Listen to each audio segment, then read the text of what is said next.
Good afternoon, everyone. On behalf of the Dean, Professor Amitabh Mattu, it's my happy task as the acting Dean to welcome all of you to the next lecture in the series celebrating 70 years of the School of International Studies. And I can assure you, it is going to be a treat this afternoon, though it is said that post-lunch sessions suffer certain other consequences. But I'm sure I promise you this is going to be an intellectual fest, and I'm very happy to welcome Professor Karthik Muralidharan, who's the Tata Chancellor Professor of Economics at the University of California in San Diego. He is going to be speaking on his recently brought out book, which is an ode to 20 years of work of research. The title of the book is Accelerating India's Development, a Roadmap for Effective Governance. While I'm not going to get in and spoil the story, what he is going to unfold for you, I think as we celebrate, 75 years and 70 years for SIS as an institution, I think one point which is on everybody's mind is we've come so far. How does the journey going ahead look like? There's a lot of talk as an economist addressing faculty and students and those interested in the School of International Studies.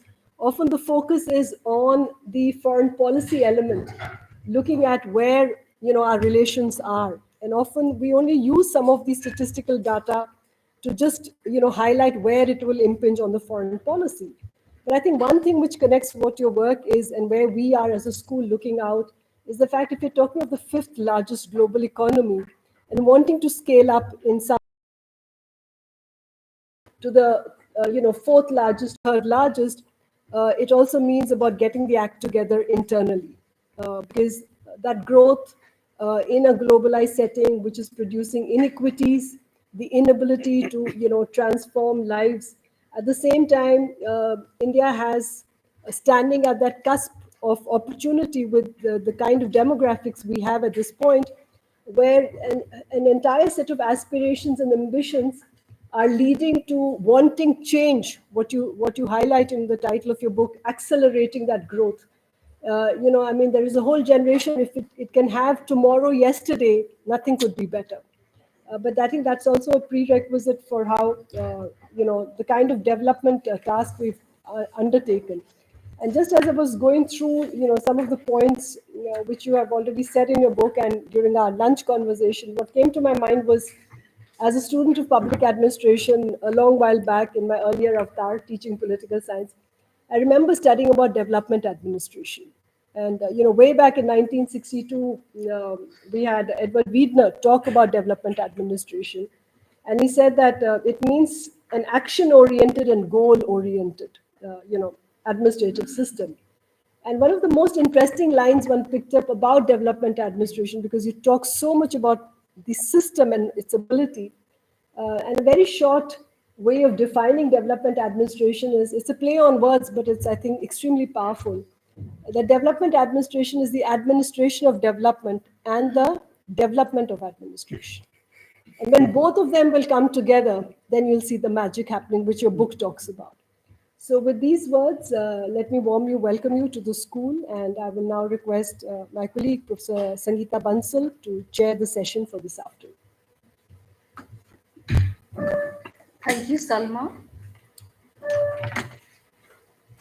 And a very good afternoon to all faculty members, students, friends, and all the participants who are live streaming. It's a great honor to chair the fourth lecture in the Dean's 70th anniversary lecture series. We at SIS are celebrating 70 years of excellence and striving to reach new heights. Pleasure and privilege to welcome economist Professor Karthik Muralidharan, the Tata Chancellor's Professor of Economics at the University of California, San Diego. Professor Muralidharan wears many hats. He is affiliated with many research institutes, including National Bureau of Economic Research, Jameel Poverty Action Lab, the Center for Effective Global Action, and so on. He has also founded a non-profit organization called Center for Effective Governance of Indian States. This organization aims to help state governments to deliver better developmental outcomes. He earned his PhD degree from Harvard, and his research spans many areas of economics, including development, public, labor, political economy, and governance. And before I delve into, his research, I would like to share a story. And this is about 10 years back in 2014. I, along with a group of scholars from UC Berkeley, we participated in the Pacific Conference for Development Economics held in LA. There was a buzz amongst participants that a rising star, an Indian professor at San Diego, it happens, is presenting some very interesting research in the conference. We, along with my friends, we were excited to listen to him. And this was none other than Karthik Muralidharan, who was presenting his research on teacher absenteeism in government schools in India and how monitoring can make a difference. So it started there, how to deliver, and that's the focus of his research. It was impressive that how do you even know how many teachers are absent? Actually visited schools in villages in India and collected evidence on that. Surely, Professor Muralidharan believes in evidence-based policy. It started right there. Today, the star is shining bright and soaring high. And I'm so glad to welcome him to my university and my school, the School of International Studies. Professor Muralidharan's research is on quality of public service delivery. Right? So the discourse for very long has been on budget allocations on quantitative methods. But he has taken a different and innovative perspective in terms of what is the quality of these services, what is their impact on outcomes, and how can we improve effectiveness of public spending and public services and the sectors he has looked at in his research: education, healthcare sector. This work is truly path-breaking.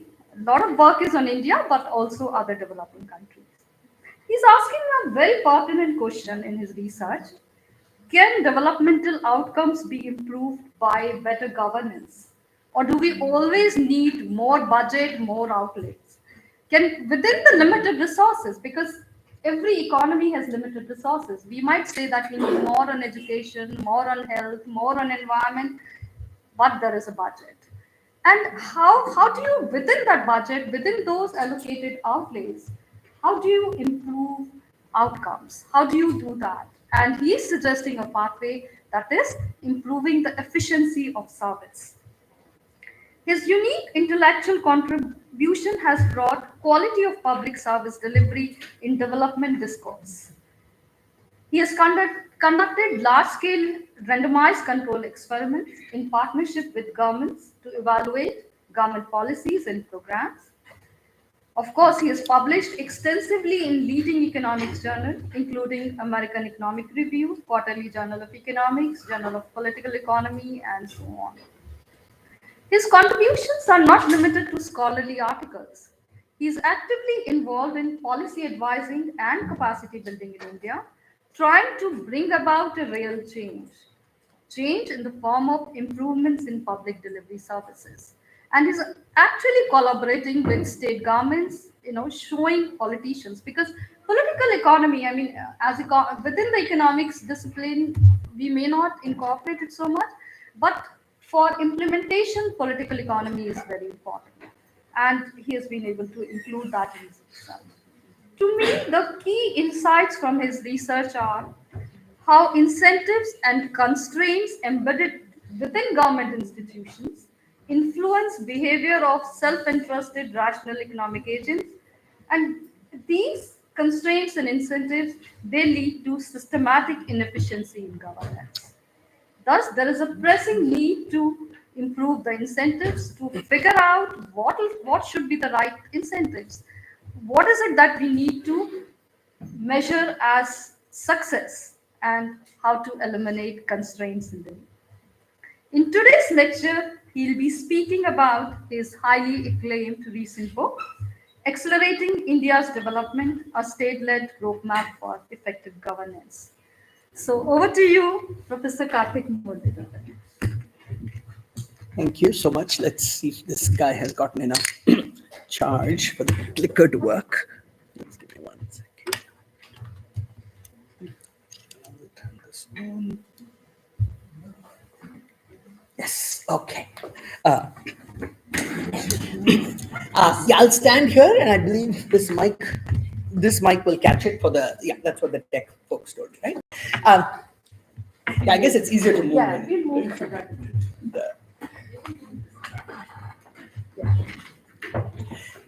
So thank you so much. It's a great privilege and honor to be here. It's my first time actually visiting JNU, and obviously, one of the most august institutions in the nation's history. And and I'm also pleased and privileged to be talking outside my core department, right?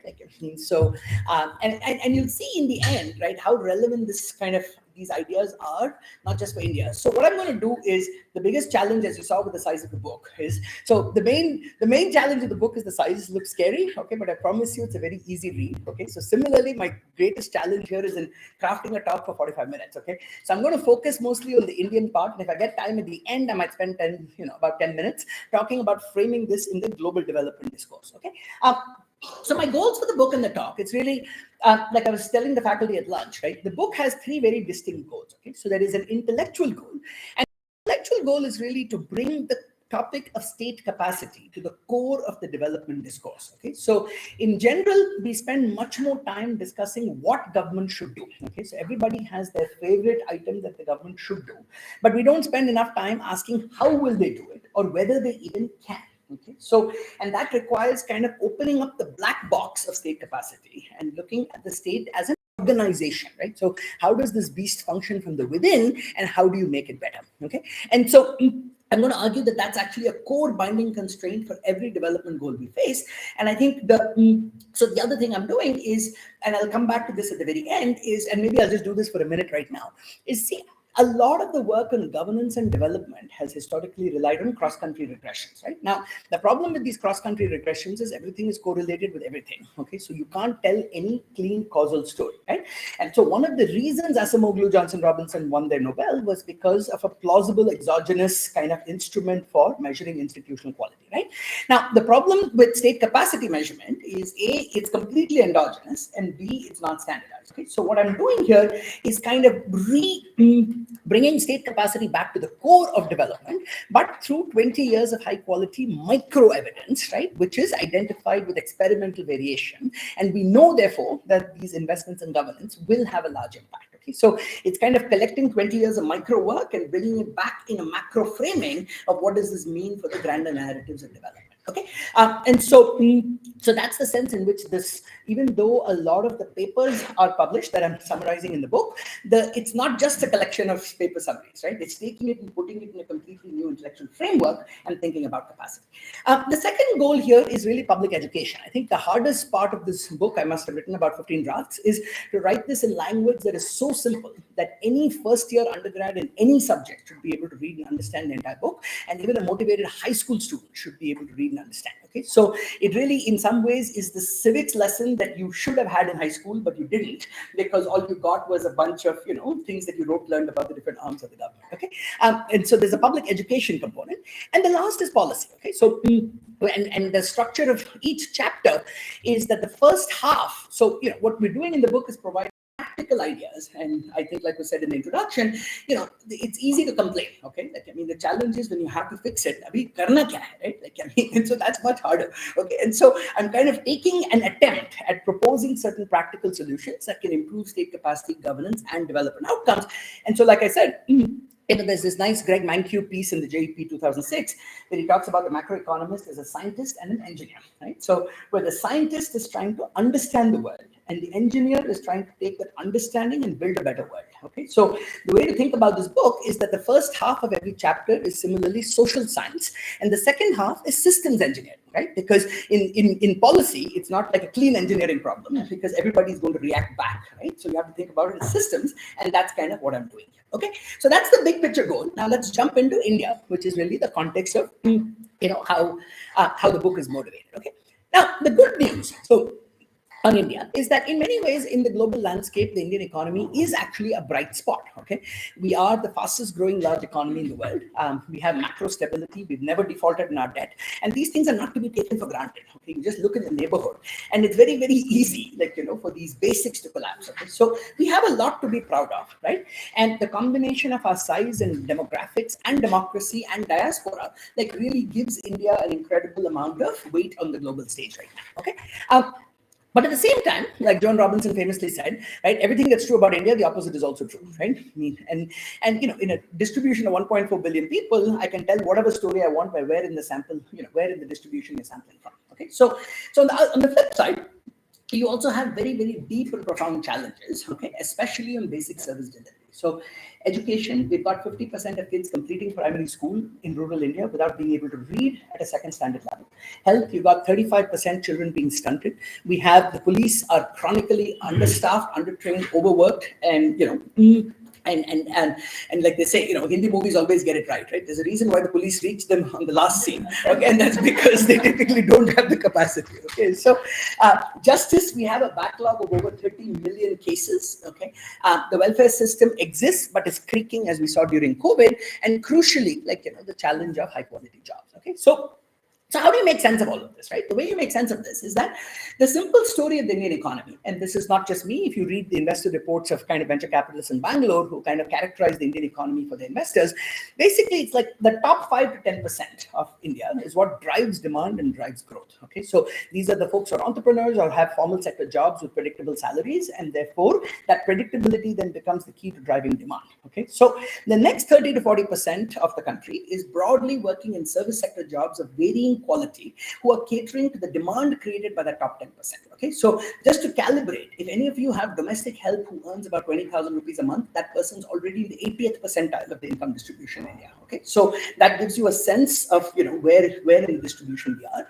And then you got another 45 to 50% primarily in rural India, who are mostly left out, okay, of this growth process, and they are primarily supported by welfare programs. Okay, and these simple numbers tells you why the politics of the country is fundamentally about who can announce the bigger welfare program, right? Because that's where the numbers are. So if you need to win elections, that's kind of what you cater to, and what you see is kind of essentially that the welfare programs are what the politicians are campaigning on. Okay, so that is the simple story of where we are as a country. Okay, now at one level, this model has worked pretty well. Okay, so before we beat down on ourselves, right, it is actually not that different from the historical pathway of most countries. That when there's a lot of poverty, there's a lot of inequality because nobody's rich. Okay, when you have growth, you get higher inequality, and then you rely on governments to kind of come in and distribute some of those gains to kind of distribute that. Okay, so this per se is not a disaster. Okay, and the model, one way to think that it's working well is that even at 5% or 10% of India is 70 to 140 million people. So that's a lot of people, enough to power global capability centers, have the whole bunch of startups. So we've got some of the best talent in the world, and that's kind of why the world gets excited about India, and why, people in most African countries would be envious of the kind of talent and what we have on the right tail. Okay, now, but the problem is not that it's not working. The problem is we can do better. Okay, which is why my overall characterization of India throughout the book. See, the problem in even the public discourse in India is very bipolar. Okay, so you've got on one side people saying India is broken, everything is dysfunctional, nothing works. On the other hand, you've got people say, rah, rah, we are destined for greatness. Okay, this is like India's century, and we have arrived. Okay, and the truth is, as always, in the middle. Okay, which is that we have a lot to be proud of. Okay, but we can do better. Okay, and which is why my grade for India is a solid B+. Okay, like any professor, good job. Now let's do better. Okay, and that's exactly what so we shouldn't beat down on ourselves, but we should be realistic of saying these are the challenges and what do we need to do. Okay, so it's that kind of realistic optimism. Okay, which is, I think, the overall spirit of the book. Okay, so the simple point is that we're doing 6.5, maybe 7%. Okay, but remember, we have a 20-year window of a demographic dividend, after which essentially the dependency ratio of kind of working age population to dependence goes to the point where you won't be able to grow as fast. Okay, so when China and East Asian countries were at a similar stage, they were growing at 9 and 10%. Okay, so what can we do to get to full potential, right? And so, which is where I think the single biggest challenge is that you're not firing in all cylinders if 50% of your population is essentially being more passive recipients of welfare as opposed to being proactive contributors to both personal and national development. Okay, but you can't do that without having basic human development, right? So whether it's education, whether it's skills, whether it's nutrition, if you're stunted, that is 2 standard deviations below the global kind of height for age distribution, and that's going to permanently impair your cognitive development. Okay, so this is what we've got to fix, and fix it now to kind of get to full potential. But the problem is that getting that done is constrained by the weakness of the government and the state in delivering public goods and services. Okay, now again, it's not to say the Indian government can't deliver. We can deliver amazing things, right? So the Indian state does amazingly well in what is called mission mode. Okay, so in mission mode, when you have well-defined targets that have kind of everybody's watching. So we do the world's largest census, we do the best elections. The US could learn like so many things from India about how to run better elections. Okay, we did the lowest cost moon landing mission. Okay, we do the logistics of the Kumbh Mela, which is something that no other country could even imagine. Okay, so we do some incredible things, right? And then in the last decade and actually 15 years, we've seen significant improvements in some aspects of state capacity, right? So in particular, the DBT agenda and the digital public infrastructure agenda has really helped improve the delivery of welfare programs by cutting out a whole bunch of intermediate layers of corruption. Okay, so we have made progress even there. Okay, now the question is what is left, and what is left is in these human intermediated services, right? So when it's education, when it's health, when it's police, when it's justice, you can't use technology to jump over the human, right? So there's a last mile human intermediation, and that is where, like, the next set of big actions need to be. Okay, and so one way to kind of say why this is so important is here is kind of Rakesh Mohan, who's one of the architects of the 91 reforms. When he was writing his essay on reviewing 25 years of reforms, he says, the way forward for accelerated growth in India is being held back by major governance deficits in all areas connected with the delivery of public goods and services, right? That this is the key constraint to getting to full potential. And Land Pritchard is always more dramatic, right? Like, so what he says is the weak performance of the Indian state is one of the 10 greatest challenges facing humanity. and that reflects both the scale of the problem and the number of people affected. Okay, so Land calls this on the order of climate change. He said we should be paying as much attention to this because this is the biggest problem of the largest number of people, and we're not paying enough attention. Okay, and my own view is, and obviously this is why I wrote the book, okay, is like, that as we assess India at 75, there's literally no greater barrier to getting to full potential, okay, than improving the effectiveness of the Indian state.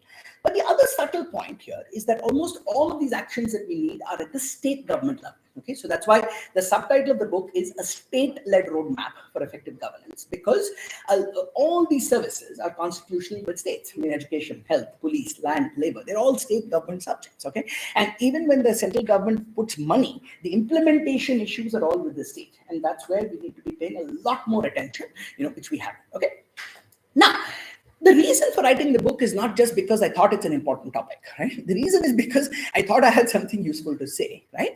And what is this key message? The key message is that, see, I've been now working in education, health, etc. for 20 years. And 95%, if not more, of the discourse in these sectors is still how we need to spend more. Okay, so every education advocate wants 6% of GDP. Every health advocate wants 3% of GDP. Okay, now there's 2 problems with this. One, we don't have the money. Okay, so the 6% norm comes from OECD norms where you have tax to GDP ratios of 35%. Our tax to GDP ratio is half of that. We're at 18%. So we don't have the money. Okay, so you can't just be sitting and saying, I need more money. Kisi ke paas paisa nahi hai, right? So that's one. Second problem is that if you look at the research, you'll see that the translation of government spending into outcomes is so weak, okay, that you can get so much more bang for the buck by improving the quality of expenditure and governance and state capacity, right? So that is the reason for writing the book, is that the most important pattern I have seen in 20 years of my work across sectors is that the social return on investment to investing in governance and state effectiveness are often 10 times greater than simply spending more in a government as usual way. Okay. And so each of these papers, since you're economists, you'll know like what those journals mean and what it means in terms of 8-10 years of work. Okay, so just taking education, right? So where does most of our money go? Okay, most of that money goes for unconditional salary increases under the pay commission. Okay, but if you look at high quality studies, there is absolutely zero correlation between these unconditional pay hikes and any measure of performance. Okay, so I have this paper in Indonesia where the government doubled teacher pay. Okay, doubled teacher pay, and we found exactly zero impact. Okay, and that's called double for nothing. Okay, in contrast, if you manage to pay even 3 to 5% that is linked to some measure of performance, okay, some basic measure of performance, that gives you a huge impact. Okay, so the point is you can spend 20 times less, or 1/20th, and get a much bigger impact if you structure it properly. Okay, so similarly, I work on NREGA, and this is in fact how I got into the state capacity agenda. My early work was all education, right? But then you start seeing these patterns, and so in NREGA, the work we did was just on doing a large-scale RCT of evaluating the impact of biometric authentication on reducing leakage. Okay, and we found that those biometric smart cards in AP, that the reduction in leakage is over 10 times the cost of the intervention. Okay, so again, you get a 10x ROI. And then this Econometrica paper from last year, in many ways, I consider this the most important paper I've ever written, and that's because it overturned my own priors on NREGA. Okay, so on NREGA, I used to think, like many neoclassical economists, that this is going to be bad for employment because you're pushing up wages, so employment will go down. Okay, but what we found is that you actually get gains in employment, and partly because you're improving the purchasing power of the poor. It's complex. But the key point I want to make here is not that. The point I want to make is that a key goal of NREGA was to improve the private sector wages, okay, by improving the government as an outside option, because now I have the government as an option that gives me bargaining power with the feudal landlord. Okay. Now, what we find is that the impact of improving implementation was bigger than the impact of rolling out NREGA itself. Let me say that again. All the focus is on passing the law, creating the budgets, designing the program. But then nobody is paying as much attention to implementation quality. And what we found is that the impact of improving implementation was bigger than rolling out the program itself. Right? But all of our political incentives, like we were talking about, are at what is visible. The law was passed, the budget was allocated. Right? So the simple point is that all of our public discourse is at the level of budget allocation, but not at the level of how does that translate into impact. And over 20 years of work, what we've been doing in sector after sector after sector is tracking the fund flows. And then with randomized evaluations, you're able to then credibly, causally say, here is the impact of improving governance. Okay. And then there's examples in tons of sectors. So let me give you another example. Recently, this JPE paper in child development in Tamil Nadu. Okay. So the early years, we've got 50 years of early childhood neuroscience literature saying, okay, the early years are the most important for cognitive development, okay? But yet, we have our Anganwadi system, which at one level is great, okay? It is the world's largest early childhood care system that reaches about 80 million kids, but this entire system is held by one Anganwadi worker, like who has to do both preschool education and nutrition and home visits and maintain registers. And basically, if you do a time on task study, even in a state like Tamil Nadu, the average time spent per day on instruction is about 38 minutes. Okay. So what we did was an RCT of just putting an extra worker on a half-day shift, focusing on preschool education. And you find significant improvements in learning outcomes and reduction in malnutrition. And we estimate that the long-term return on investment is 20 times the cost, because you've got global evidence of the long-term returns to improving early childhood development. Okay, so 20x ROI, which means, if I was to give you a bank deposit with 10%, you'll say, how can I put more money? I'm giving you 2000% return, okay, as a country, and we're not doing this. Why? Because most of the money goes to unconditional salary increases of existing workers, because politically, the existing unions are always stronger, right? Like, it means all the money gets captured by the insiders, and you don't have any money left, like, I'm going to actually hire more people. Okay, and I'll talk more about that. But these are then again, so there's economics, and then you have to think about the politics as to why we are the way we are. Okay, so that's how it all comes together. And then my favorite example recently, this is a paper by Manaswini Rao, who is a Berkeley PhD, and then did a postdoc at UCSD. And she looks at district court vacancies in India. Okay, and basically shows that when you transfer judges, like you get this RD based improvement in judicial capacity. And she estimates that every extra district court judge clears another 200 cases a year. But because 70% of these cases are land and credit, which are factors of production that are being locked up because they're in dispute. So when they're in dispute, you can't use them, they're not used for investment. And so improving judicial capacity increases overall economic activity. And she estimates that the ROI is 30 times the cost of hiring that judge. Okay, so again, you've got these very, very low-hanging fruit. So that's why this is called accelerating development, right? We're doing well. How do you go from the B plus to an A minus or A? It's finding these low-hanging fruit, okay, that can be and acting on them, though we don't seem to be doing it. Okay, so kind of. So this is just the opening part of that first chapter, right? Making the case for the imperative of state capacity, of why this is kind of the most important thing we need to focus on, because the returns are so high. Okay. Now, before I jump into the core of the book, which is really section 2, I'm going to, and particularly for this crowd, you'll enjoy this because there's a lot of politics here. Okay. So before we do this, let's go. No, I meant that in that international studies, like, you know, I mean, he's not worried. No, this is politics in the larger political science. You'll see. Okay. Academic politics. Academic. Well, no, that also doesn't sound good. that also doesn't sound good. Okay, but sorry, let me. So what I'm going to do, okay, is I'm going to take a 10-minute detour, all right, like I'm into a little bit of historical political economy, okay, and situate kind of Indian democracy in global perspective, okay. And the key point I want to highlight is if you look at the modern nation state, okay, modern nation states have gone through 3 major phases, right? For most of human history, the nation state was what I call a security state. So the only thing the government did was defense and law and order. Okay, that's all. And one way to see this is that 80% of your budgets went into defense. Even in 17th century Europe, for the Europeans here, that's where the money was going. Okay, so that's what we did. Now, it's only in the 19th century, all right, alongside the Industrial Revolution, that you get the second phase of the state, what I call the industrial state, where now governments start using taxpayer money and debt to do massive infrastructure build-outs, right? Roads, railways, canals, ports, sewage systems, mass education systems. All of this starts happening only in the late 18th, 19th century, okay? And it's not an accident that this happens at the time of the Industrial Revolution. Why? Because till then, production is decentralized in small scale. So it makes no sense to invest in transport.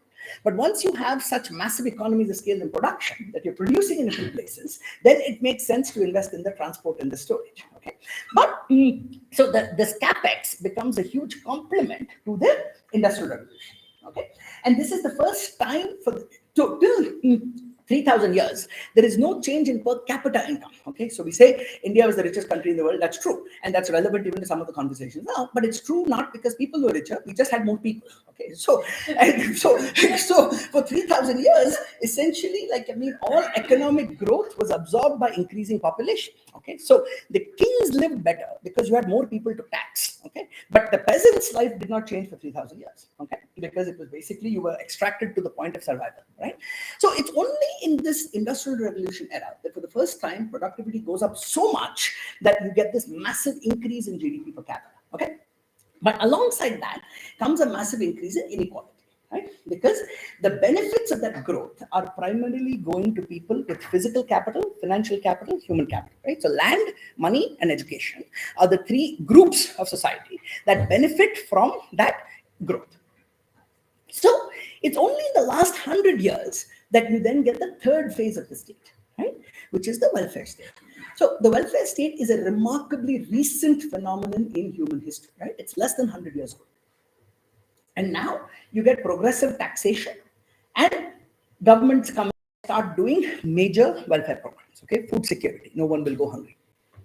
Unemployment insurance, healthcare, pensions. All of this is remarkably recent.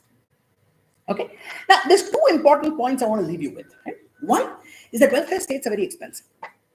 So most of today's high-income countries built their welfare state when they reached a GDP per capita about $15,000 in 2011 terms. Okay. The second point is that the nature of the state is highly correlated with the extent of democracy. Okay, and that's the political point. which is the security state has no concept of individual rights. The king could do whatever they wanted. They could throw anybody in jail. No concept of human rights. Okay. Now, what's interesting about the industrial state is that today the US and the UK, they like to give us lectures about how they're great democracies. Okay. The truth is these are highly flawed democracies, right? Because the vote was restricted to white property owning men, which basically meant that in that 19th century industrial state, only 20% of the population was voting. Okay, so it's not an accident that that is the group that gives the political support for the infrastructure, because who benefits from that? Now, in the long term, the poor benefit from infrastructure, from market integration and lower prices, okay, and growth. But in the short term, most of the benefits are capitalized in the property prices. So it benefits the land owning class, and that's how you get the political support for that infrastructure build up. And it's not an accident that the welfare state happens only after universal franchise. Because in any income distribution, if I'm to the left of the median, I want more redistribution. If I'm to the right, I want lower taxes. And that is the existential fight in US politics in every modern Western democracy, right?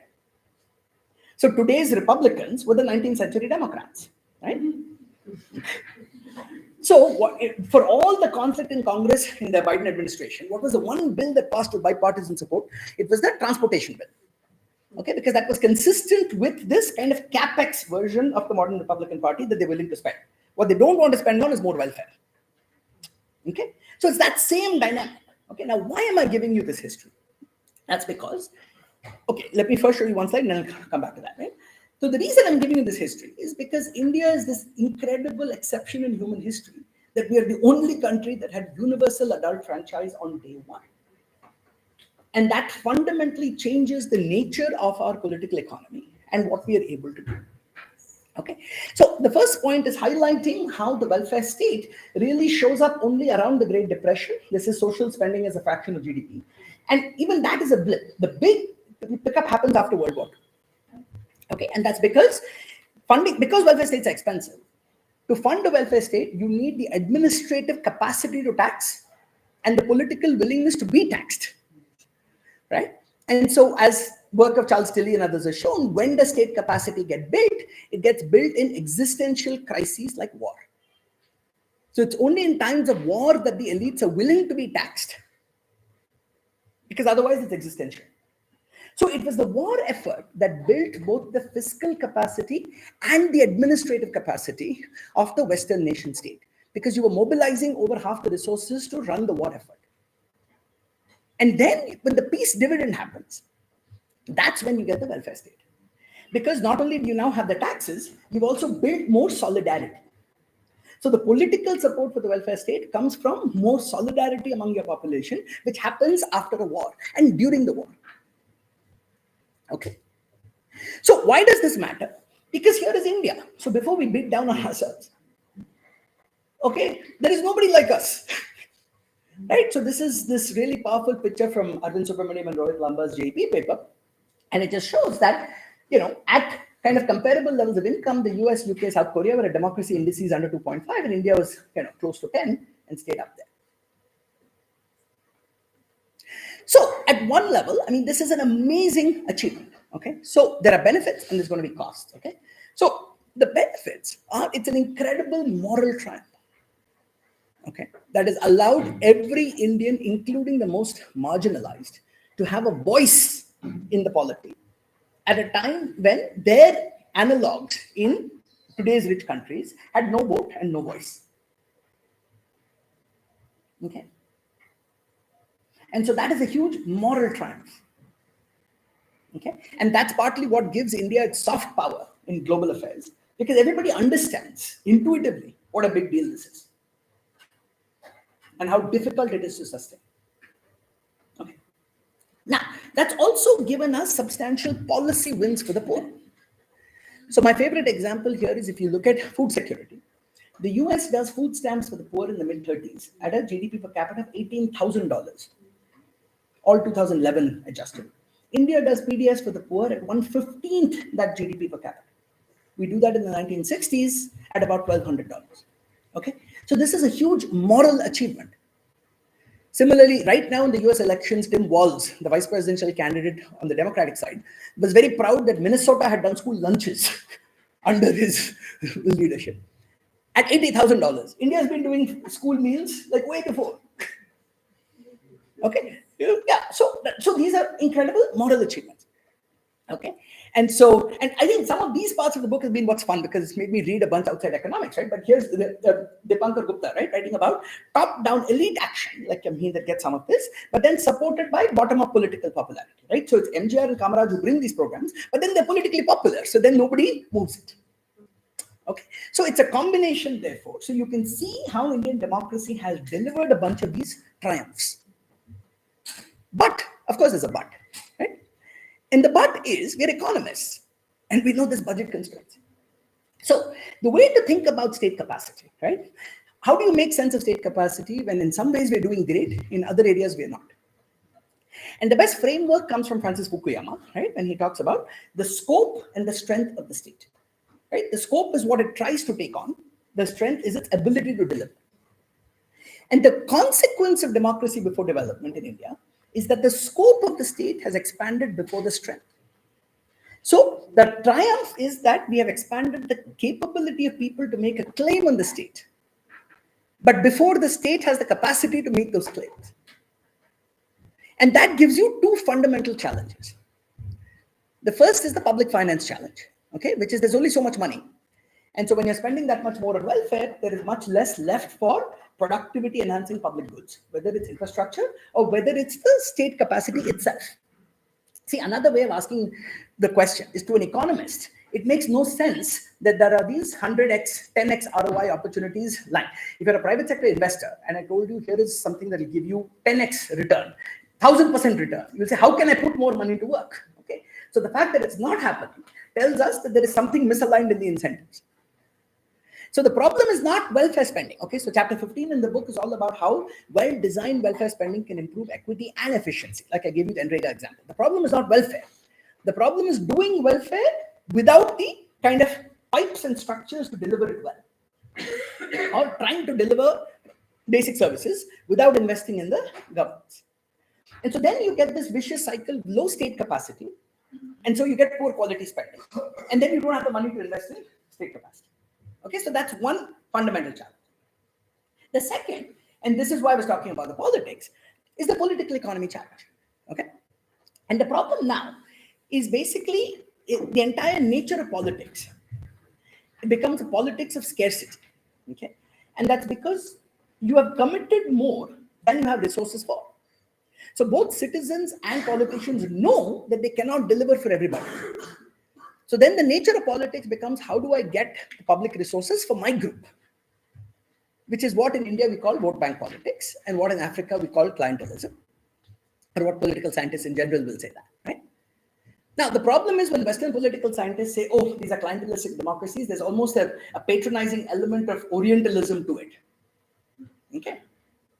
But the structural point is that because you have tried to overlay democracy and build claims on the state before the state has the capacity to meet those claims, then by definition, you are a scarcity state. And then the nature of politics creates another vicious cycle. Okay, and that's because and this is then all in chapter 2, then when you combine that with the incentives of first past the post, and going back to the Duverger law, if you have multiple parties, you often need only 20% of registered voters to win. Because turnout is 60%. So in UP and Bihar in the 1990s, you could win with 20%. And so if you only need 20%, it makes more sense to cultivate a dedicated base voter rather than to appeal to the median voter. So then, instead of blaming politicians, the whole point is you look at the incentives, they're all rational actors. You look at the incentives and constraints under which they are functioning. So that creates a second vicious cycle between low state capacity, vote bank politics, and less money and political inclination to do vote bank politics. And this problem is magnified because of our legacy of kind of being an incredibly hierarchical and stratified society. So you're laying kind of the ideas of equality and modern liberal democracy on a soil that is deeply paternalistic and feudalistic. And there's tons of research showing that high levels of ethno-linguistic fragmentation lead to low provision of public goods.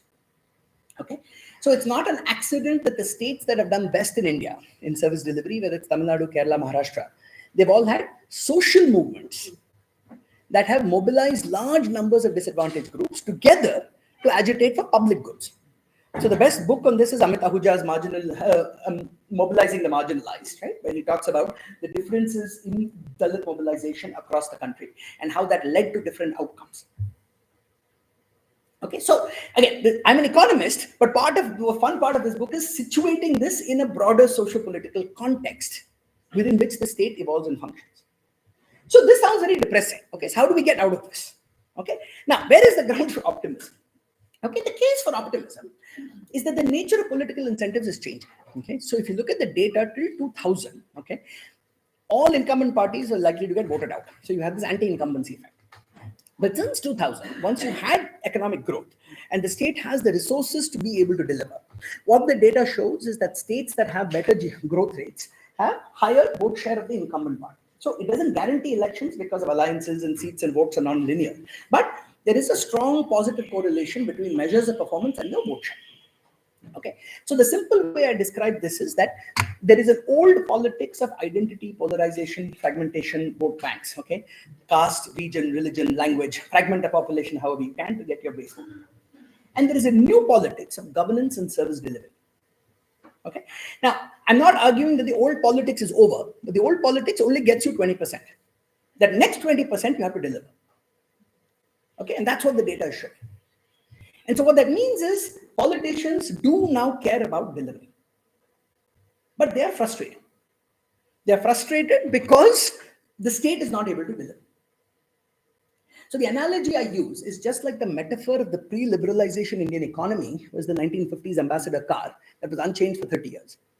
The Indian state is a 1950s ambassador car. Okay, so we have kept on putting more and more burden on this. And the poor politicians are like the drivers of this car. Okay, so they are trying to see which way to go and which passengers to prioritize.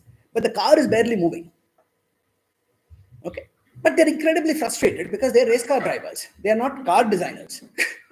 So they're like the race car drivers who gets the adulation, like, goes to the public, like, does the rallies and saying, vote for me, I'm the star. But then they're driving a 1950s car. So how far can that Michael Schumacher go? So to the extent that even some politicians manage to deliver, okay, they'll deliver by picking a few areas, putting good officers, but that's like pressing the accelerator on a 1950s car, right? So what you need is to re-engineer this car. And that is a skill set that is beyond them. And you can't blame them. That's not their job. And even for the bureaucrats are now conditioned to operating the system the way it is, not to redesigning it. And they're too scared, right? So that's why this is a wicked problem. And that's why I came and wrote this book. Because it's actually worth then grappling with. Okay. So now, therefore, let's do just one slide. And this is a full chapter, okay? The bureaucracy's burden. So this 1950s ambassador car, I mean, it is just unreal, okay? If you look into the innards of the state, of just how weak its processes are. Okay? You've got massive understaffing. As we've seen even around us, right? There's limited and misdirected accountability. It's not that there's no accountability, okay? But the accountability is all for compliance and not for outcomes. Any of you in a Sarkari institute will immediately know what I'm talking about, right? So the best example of this, right? We have enough research to show that personalized edtech can have a big impact, okay? But if you look at all the government will sanction an edtech budget, computers, even if there's no corruption, will be procured, will be delivered to the school.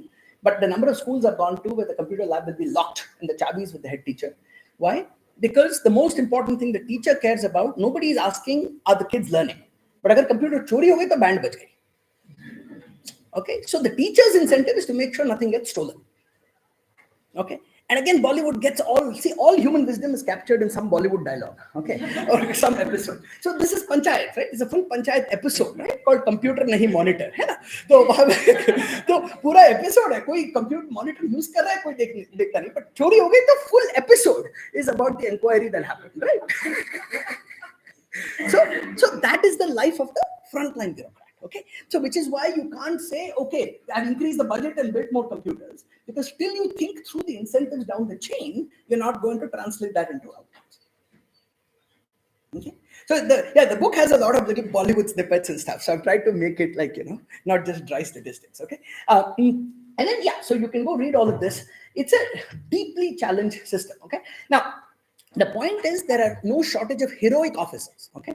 There are outstanding people who manage to do great things. But partly the perception in the system is you need to be a Superman to deliver. And everybody wants to be the Superman. But Supermen don't build systems. Sachin Tendulkar was a bad captain because he can't fathom what it means to not be as good as he is. So how do you manage average people? It's a very difficult skill. Okay. So the problem is the systems are weak. So you often have outstanding individuals functioning in a weak system. So we select the best and we put them in a dysfunctional system. Okay. So, but then there's a whole bunch of reasons.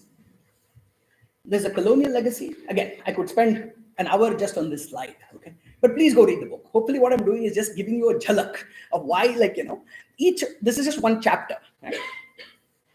So the point is for most kind of upper middle class tax paying Indians, right? Politicians are seen as corrupt, bureaucrats are seen as lazy. That's the truth. Okay. But if you spend a day in their shoes, you realize how difficult their life is. How difficult. And so that's why the chapter is called The Politician's Predicament and the Bureaucracy's Burden.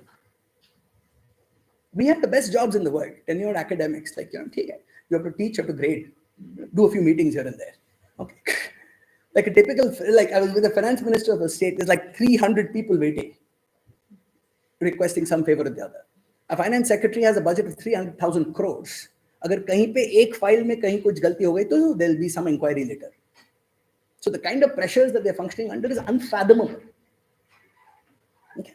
So the point is, therefore, you have to think about the systems and how do you strengthen the systems. Okay. So the summary, therefore, is that, so again, coming back to why we are the way we are. Okay, the colonial legacy. Why do people get transferred so often? Because the colonial administration did not want officers going native. So going native means so basically the purpose of the colonial administration was what? It was to extract, right? So there's a reason why the two most powerful people in the administration are the collector. What is his job? To collect revenue. Choosne ke liye aaye the. Right? And superintendent of police is to make sure that the law and order is maintained so that production happens. Okay. Collection happens. So that collection happens. Production and collection. Okay. So the reason you transferred people so much was you didn't want, agar logo se hamdardi ho gayi, to kaise choose ho gaye? And again, you see this in Lagan. Okay. Lagan. So, right, you've got Captain Russell, okay, who's your classic colonial administrator. He's hiding in the cantonment. He's doing shikar. He's playing cricket and he's meeting the Maharaj. Right? That is the correct colonial administrator. But Elizabeth दाव में जाती है, लोगों से मिलती है, हमदर्दी हो जाती है, and then she turns against the British.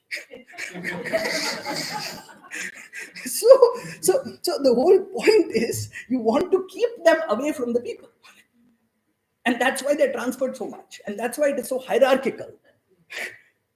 So why even today do our top officers have so little trust down the chain? Because 1% of white rulers, and you did that by not trusting anybody.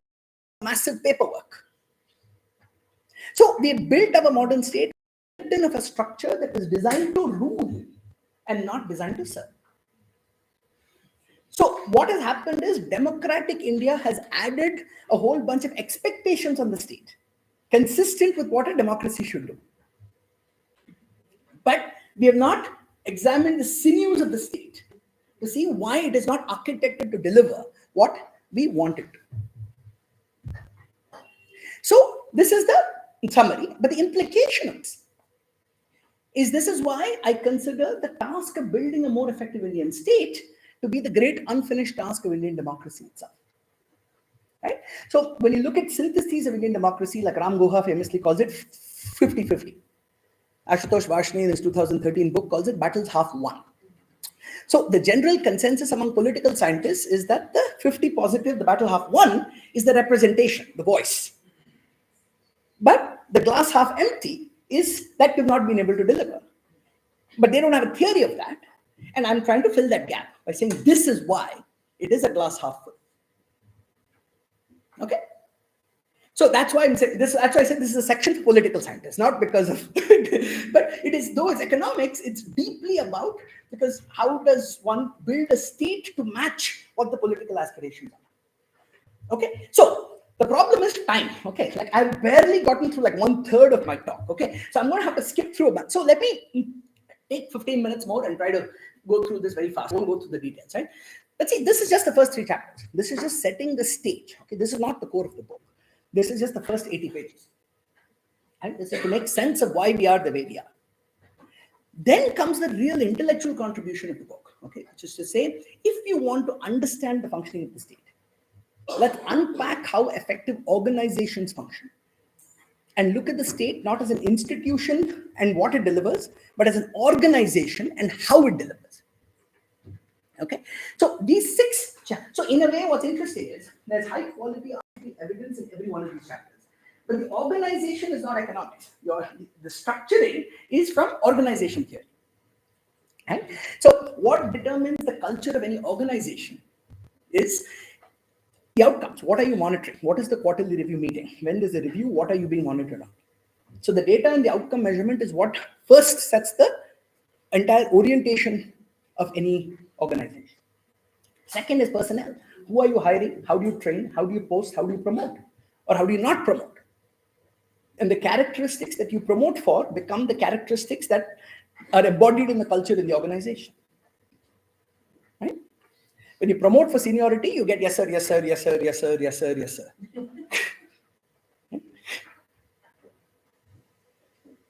So there's this nice line which you guys will like, and you may find it useful.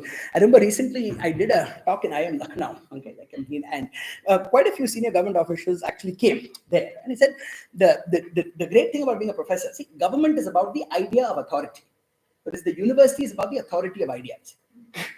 Right? So which means that when you're here, like the youngest person in the room can have the best idea, and that will have as much weight, whereas in a government room that's impossible. Okay, so personnel then becomes critical to the culture of an entire org. Then there is public finance and budgets. Where is your money going? What are the units that are shrinking? What is growing? That's what determines how the org is evolving. What's your revenue model? Any org has to worry about that. If you're a global multinational, you have to think about what do you do in global head office, national office, field office, and that's federalism and decentralization. At what level of government do you do what function? And then state and the market is what do you do in-house and what do you buy from outside, which is the classic Coase 1937 boundaries of the firm. So these same ideas apply to any organization. And the beauty is over the last 20 years, we have so much high quality research in each of these areas that has not been synthesized in this particular way. Okay, so I'm just going to give you, these are going to be very depressing because I'm giving you one slide to highlight the problem. But I promise you the chapters have solutions. Okay, and I'm spending time with government on them. So here is a simple slide on data. I think Professor Baba, we were talking about this at lunch. Right? So here is official data on learning outcomes from a large Indian state. Okay, and this was a government that really cared about measuring student learning and using that to build student improvement plans. It was considered a best practice.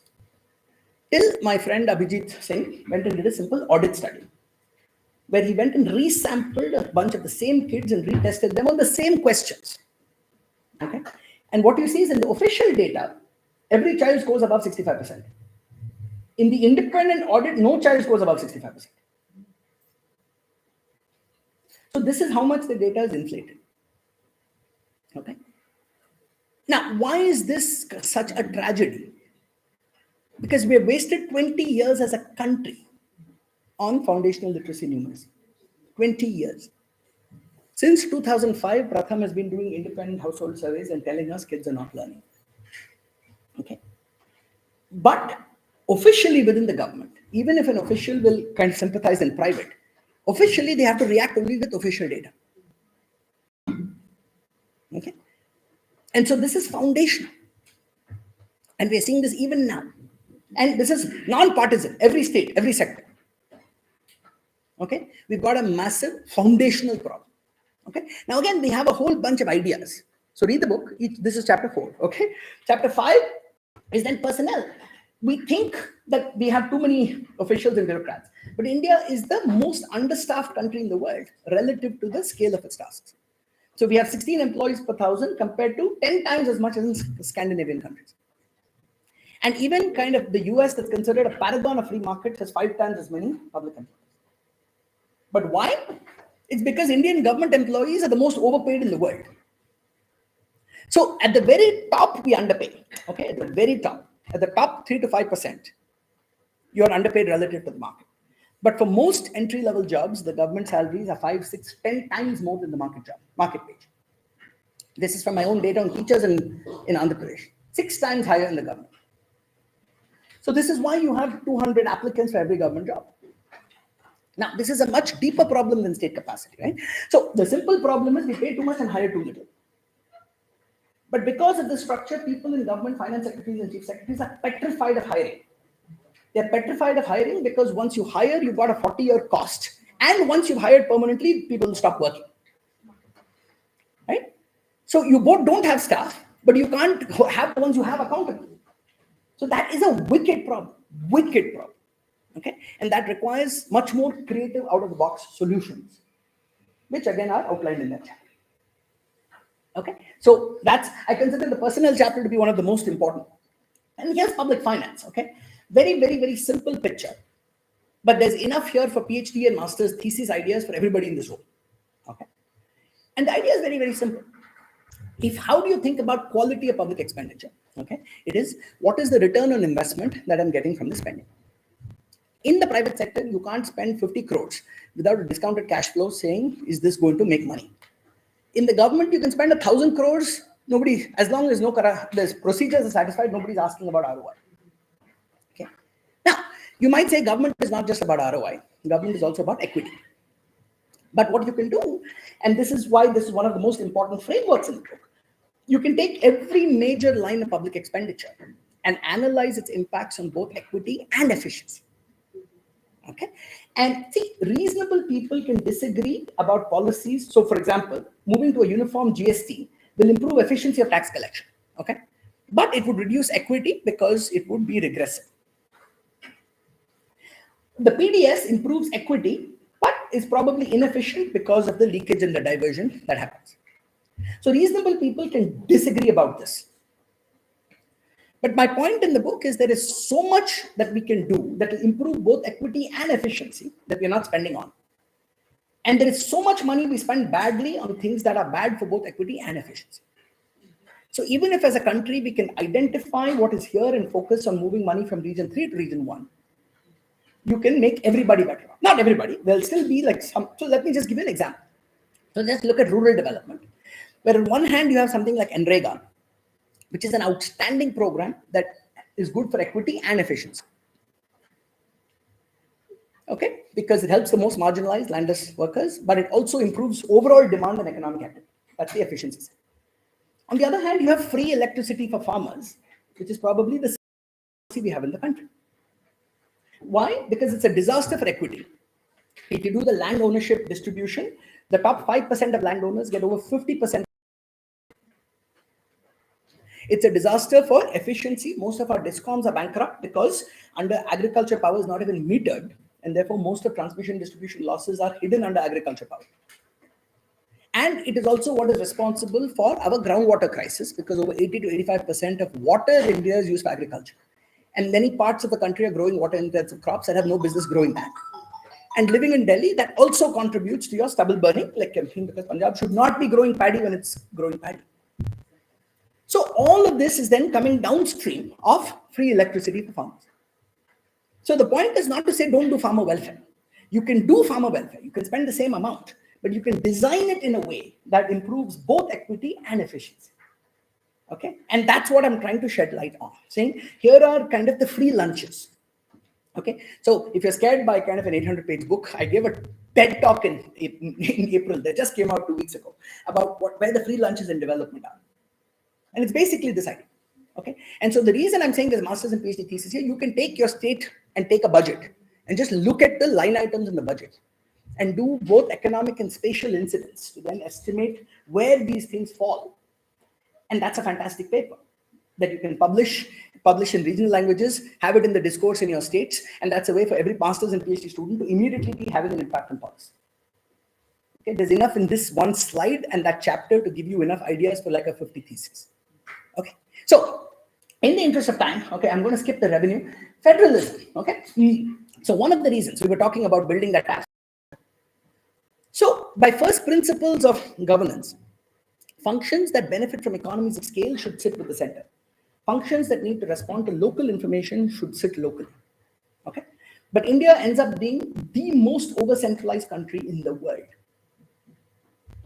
So China, we think of as this big centralized communist state. In practice, over 50% of Chinese spending happens at the local government level. In India, that's 3%. Okay, so there is a cross-cutting decentralization agenda that needs to be a top priority. Okay, and that's another place for both, anyway, for more citizen engagement. And then the state and the market. One of the consequences of a weak public system is mass exit to the private sector. Right? So anybody who can afford a private option, education is 50% private, health is 70%. Security, private security employs 3.5 times as many as government. And so this has double, right? Because of the elite secession, there is even less political pressure to improve services. So it's not like government, somebody said, airports have gotten better, passports, yes. Services used by elites have gotten better because you have a voice. The services that elites have seceded from are basically where you see that it's flat. Okay, so then coming back to, now the government can do a lot by paying more attention to making markets work better. Okay, but even better regulation and better procurement requires state capacity, which we don't have. Okay, so even leveraging the market requires state capacity. Okay, so how am I on time? See, there's a lot more. Maybe I'll just stop. Okay, see what I want to do. Okay, just give me 5 minutes because this is a really important big picture point I want to do. And this is kind of the key in chapter 10. Okay, so one of the great debates in development for the past 50 years, okay, has been this growth versus development debate, right? Where the x-axis shows that for every development outcome, richer countries do better. Okay. So the growth values will basically look at this slope and saying, if you get 2% faster growth for 30 years, everything else will follow. Okay, just get the growth. That's all that matters. Okay?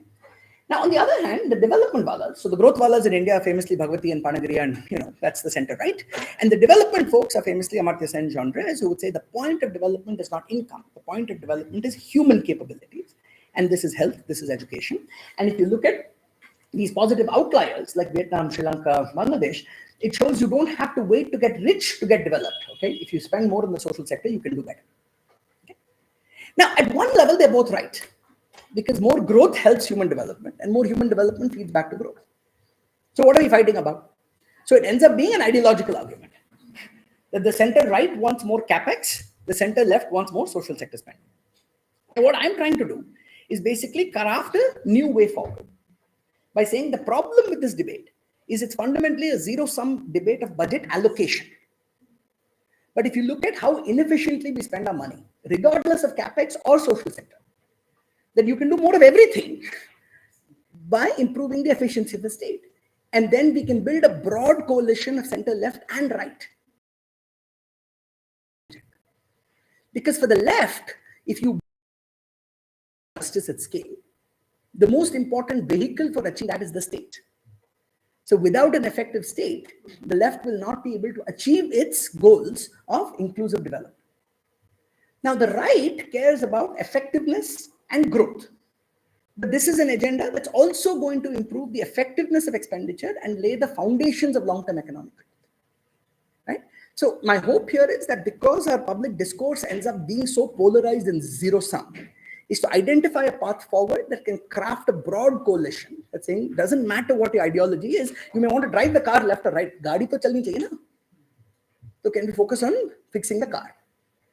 Okay. So that's kind of the essence of the intellectual point I'm making. And if we had more time, I would situate this, okay, more globally. So last 5 minutes. So this is perhaps, 2 minutes, I'll take 2 minutes. So this is perhaps the one of the great triumphs of the 20th century in development, where what this shows is that life expectancy has, so the x-axis here is GDP per capita, the y-axis is life expectancy. And you see that over time, how this has been going up, okay? And the reason it's been going up, so at the same income, poor countries are now delivering much better outcomes. Okay, and the main reason is you have much better technology, much better knowledge. So 100 years ago today, the president of the US could not save his son from a bacterial infection. Whereas today, because there is no antibiotics, okay? Today, like any poor daily wage laborer can get a low-cost antibiotic, and that's a curable problem. So in health, we managed to do this. The question is, how can you shift the Preston curve for governance more broadly? And the question is, what do today's developing countries have that today's high-income countries did not have when they were poor? And what we have is much better data and evidence. You can waste other people's money for a very long time. So let me end, and I promise people this, with this simple picture, which I consider perhaps the most important picture to understand education in India or any developing country. Okay? So this is coming from a sample of about 6,000 kids in Rajasthan, a study in 4 districts. Okay? And the x-axis is the grade, the y-axis is the learning level. Now, if the children were making progress as per the curriculum, they would be on this 45-degree blue line. In practice, the true level of learning is about half of that. It's on the red line. So which means the average 8th standard kid is at about a 4th standard level of understanding. Okay. But more than that, with dynamic computer-based learning, we can pinpoint every kid in the sample. And so what you see is that in this 8th standard class, there are kids at a 2nd standard level, 3rd, 4th, 5th, all the way up to 8th standard level of understanding. And that's because you've had a well-intentioned no detention policy that has pushed kids through to higher grades, even though they're not ready. Now, why is this so important? Because this helps make sense of why all our education budget increases are not having an impact. Because one, we are focused on teacher absence. But now think of the highly motivated teacher. The motivated teacher comes and teaches the textbook to finish the curriculum. But it's not translating because it's so far above where the students are. So இப்போ இதே கிளாஸ்க்கு நடுவில் நான் ஒரு வேற பாஷையில் பேச ஆரம்பிச்சா என்ன நான் ப்ராமிஸ் பண்ணேன் யாருக்கு இந்த பாஷை புரியுமோ அவளுக்கு ரொம்ப மஜாவா இருக்க போகுதுன்னு. ஆனா நான் எவ்வளவு குவாலிஃபைடா இருந்தாலும் சரி, எவ்வளவு மோட்டிவேட்டடா இருந்தாலும் சரி, எவ்வளவு சின்சியரா பாருங்க, 3 மணி ஃபினிஷ் பண்ணாங்க, ஆனா ப்ரொஃபசர் விட மாட்டேங்க, கத்துட்டே இருப்பார். ஆனா எவ்வளவு சின்சியரா கத்து கொடுத்தாலும் ஒரு வார்த்தை புரியல. நான் ஏன் என்ன பண்ணேன்?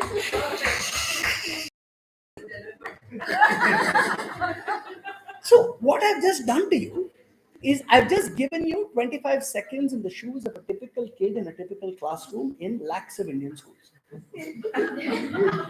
Okay, where there'll be 10% of kids who understand, and those 10%, the teacher will look at those 10% and saying, "Are so clever, well done." And I look at you and saying, "Why can't you be like her?"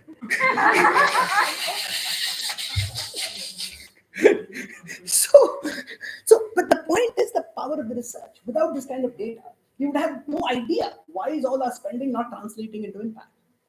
And that's because you're not addressing the binding constraint to learn. Okay, so let me end there. Okay, but bottom line is that there is so much we can do, right? So if you think about how most human progress has happened, it's come from the creation of new knowledge, the transmission of that knowledge, and acting on that knowledge. Okay.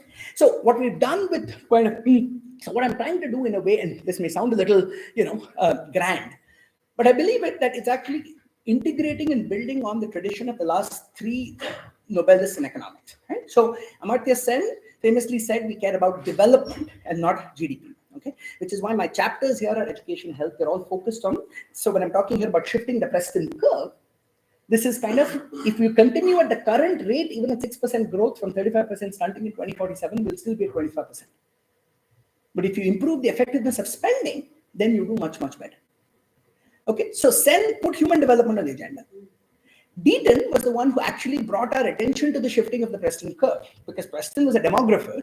And then Deaton showed that the shifting of the Preston curve mainly happened not just because of the creation of knowledge, but because of the creation of public systems to deliver that knowledge at scale.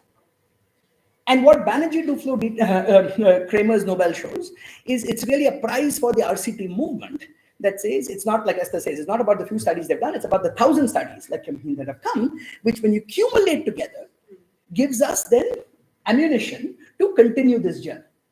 But what I'm doing is bringing it together through the lens of saying, if you want to deliver at scale, then there is no getting away from the state itself. And so if I had time, I would talk about the last Nobel, the AJR Nobel, and how this kind of, moves the needle from there. But let me stop and take at least 25 minutes of questions so that, I'm not over. But thank you so much.